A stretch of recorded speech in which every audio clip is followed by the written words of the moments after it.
Their additional other cash they may have may be freed up to do other stuff. Any number of things, right? They can use it to. Oh, I mean, we like to think that they bought back stock already, but we're not so sure, right? But they could use it. Any cash that they have, it's a little bit fungible, right? Maybe not this credit facility cash, but I believe a good chunk of their cash is fungible, and that it can be used for any number of reasons. In that they could use their stock buybacks, bond buybacks. They could, in theory, as the cash builds up over time. I mean, we talk about what's GameStop going to do over the next 3 months, 6 months, 9 months. But really, the super bull thesis with GameStop is 5 years, right? So as this cash builds up, yes, the stock buybacks, yes, the bond buybacks, that's going to influence the short-term moves.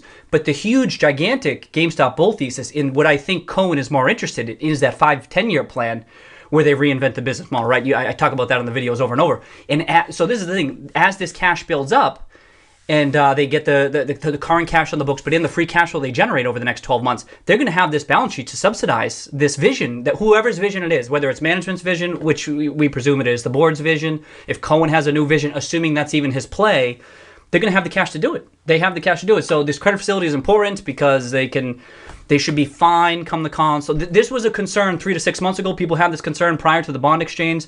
I mean, solvency risks, liquidity risks, people talking about bankruptcies. I don't understand. That's off the table. I've been saying that. I've been thinking it for a long time, right? But there's no case to be made on that front. So this is people, like Harsh was just saying, the stock needs to be repriced accordingly. And what happens is, in theory, if it were a perfectly efficient market, right? This is EMH. It should have been happening. It should have been happening incrementally over time. A slightly positive, bullish news release. The price should gradually move up, and then it should kind of get toward fair value. But that's not how the market works, right? That's ridiculous. The market doesn't work that way. The market it takes time to digest stuff, and what happens is the market wakes up one day. They're like, "Oh shit! Oh, did we miss that bull thesis? This whole time we were focused on physical versus digital, blah blah blah, and the data. We missed this huge upside on GameStop reinventing itself, or they didn't take it seriously enough." And what happens is that's what I'm talking about, the inflection point. It feels like it happens overnight, but the thesis has been the same. It's been the same. It's not like without Ryan.